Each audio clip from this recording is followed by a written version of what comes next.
Ya, menjelang Liga Juara-Juara Asia ya, beberapa minggu lagi nampaknya kesempatan ya JDT untuk memberikan kejutan khususnya untuk perwakilan dari Jepun dan juga Korea ini makin terbuka ya kesempatannya karena kita melihat hasil dari torehan perlawanan yang dipertontonkan gergasi dari Jepun dan Korsel di liganya masing-masing. Nah, update juga seputar masa depan Leandro Velasquez dan juga kerjasama dua klub ibu kota dari Malaysia dan juga Indonesia dari Kuala Lumpur dan juga Jakarta ya.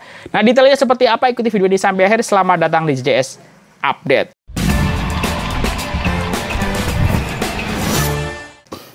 Ya, Assalamualaikum warahmatullahi wabarakatuh. Di JJS Update kedua 4 September 2023. Ini kita akan update soal perkembangan Leandro Velasquez di JDT, serta potensi ataupun kesempatan JDT di Liga Juara-Juara Asia. Ditambah soal kerjasama dua ibu kota yaitu Kuala Lumpur dan juga Jakarta, Persija dan Kuala Lumpur City FC.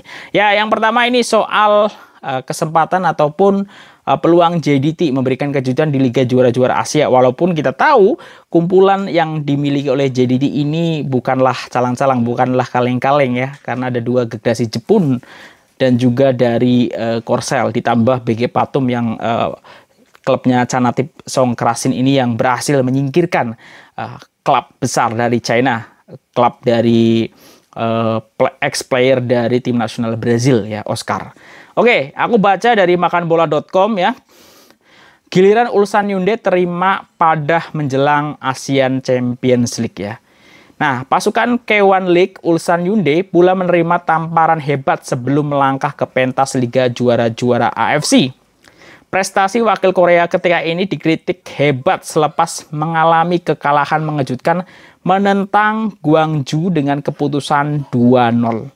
Kekalahan itu menyaksikan pasukan bimbingan Hong Myung-bo kini berada dalam prestasi yang cukup kritikal selepas hanya mencatatkan satu kemenangan dalam 5 aksi terakhir.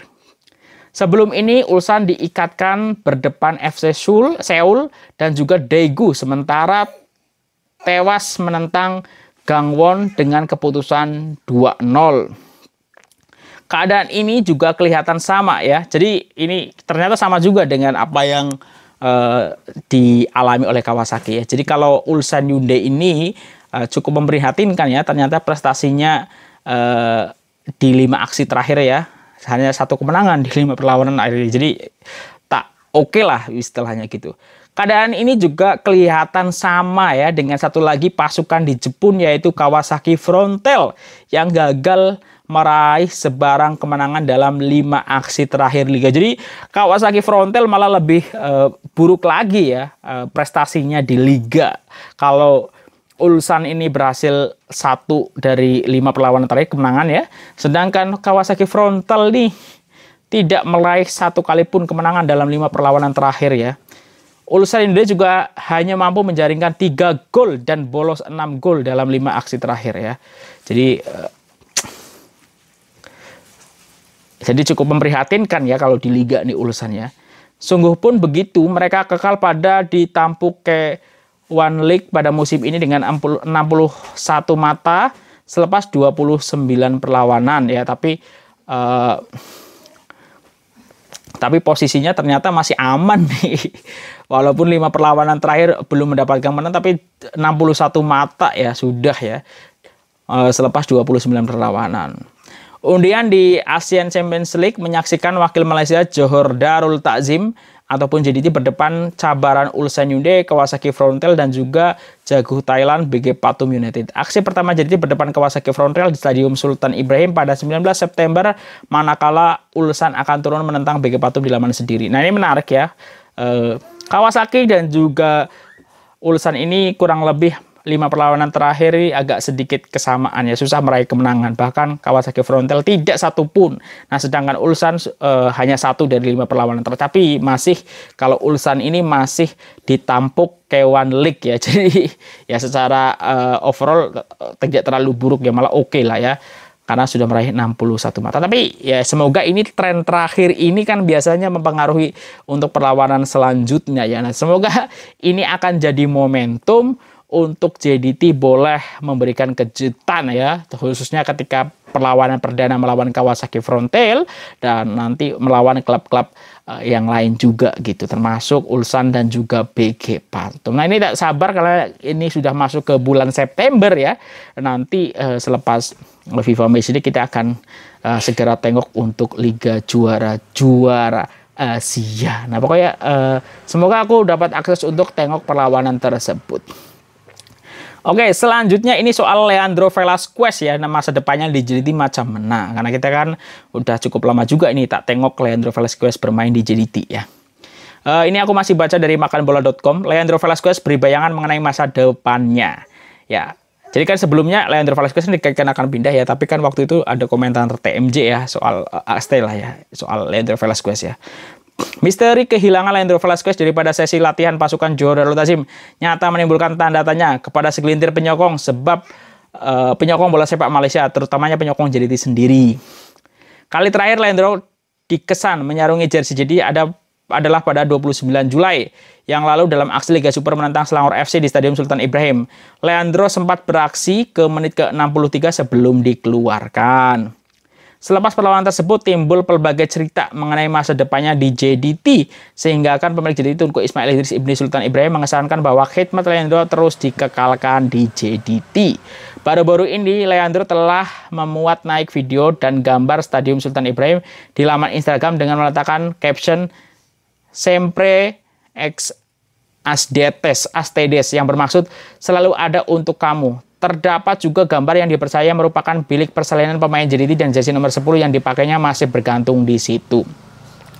Leandro seolah-olah sedang memberi bayangan bahwa beliau akan terus kekal di JDT walaupun sehingga kini status beliau masih menjadi tanda tanya segelintir penyokong JDT. Hasil tinjauan di ruang komen Instagram terdapat ucapannya mendoakan Leandro supaya cepat sembuh. Jika benar Leandro sedang mengalami kecederaan, sudah pasti lainnya akan memberi tamparan hebat buat JDT yang sudah pasti mau menggunakan hikmat pemain tengah kreatif dari Argentina ini bagi mengharungi Liga Juara-Juara AFC. Ya, jadi ya masih stay di JDT ini ya.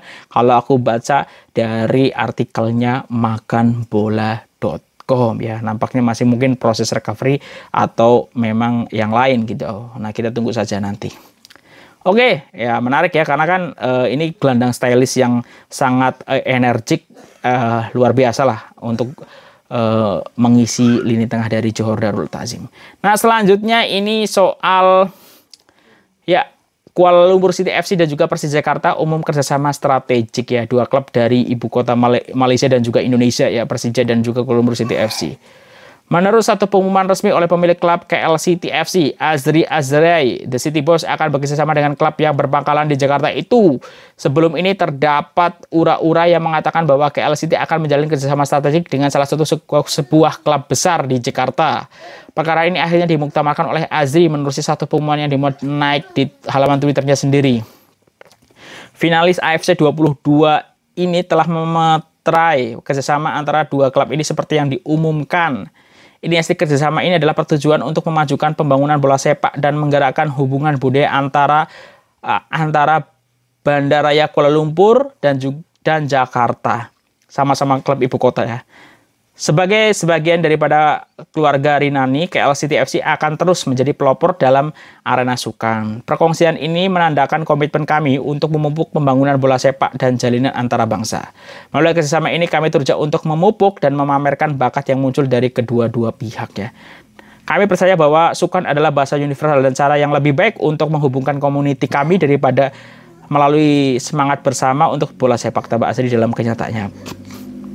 Jadi kita tunggu saja kerjasamanya antara Kuala Lumpur City FC dan juga Persija. Nah, apakah ini bentuknya nanti akan ada peminjaman, saling meminjamkan player mudanya atau seperti apa, ini tentu menarik untuk kita tunggu karena kalau macam itu akan menambah jam terbang dan juga pengalaman player muda yang nantinya mungkin ada kesempatan untuk saling bertukar. Nah, sebenarnya JJS sendiri ada pemikiran ya, kalau misalnya Indonesia, Federasi Indonesia dan juga Malaysia ini melakukan kerjasama. Jadi satu klub di Liga Malaysia itu ada kuota untuk Indonesia satu, yaitu di luar yang misalnya kuota ASEAN atau apa. Begitu juga Indonesia ada kuota untuk player Malaysia, yang pada muaranya sebenarnya selain memberikan kesempatan untuk abroad player-playernya juga, player muda dan segala macamnya, ini juga menurut aku dari segi bisnis ini sangat baik ya, karena boleh jadi klub ataupun stasiun TV Indonesia akan ambil hak siar TV hak siar Malaysia, Liga Super Malaysia, dan juga TV Malaysia boleh jadi akan ambil hak siar Liga Indonesia. Jadi menurut aku itu saling menguntungkan untuk player, untuk klub, untuk bisnis itu sendiri ya, dan tentu saja ini akan membantu untuk Liga Malaysia sendiri akan banyak penyokong yang hadir lagi ya, misalnya dari TKI dan segala macamnya. Itu menarik lah untuk kalau misalnya ada konsep macam itu. Ini di angan-angan aku aja ya. Nah, menurut korang seperti apa kalau seperti itu ya? Jadi ada kuota Malaysia, ada kuota satu Indonesia, Indonesia ada kuota satu Malaysia. Itu menarik lah. Itu kalau misalnya terjadi gitu. Nah, menurut aku itu untuk update 4 September 2023. Kalau ada kesilapan aku mohon maaf. Sampai ketemu lagi. Wassalamualaikum warahmatullahi wabarakatuh. Dah.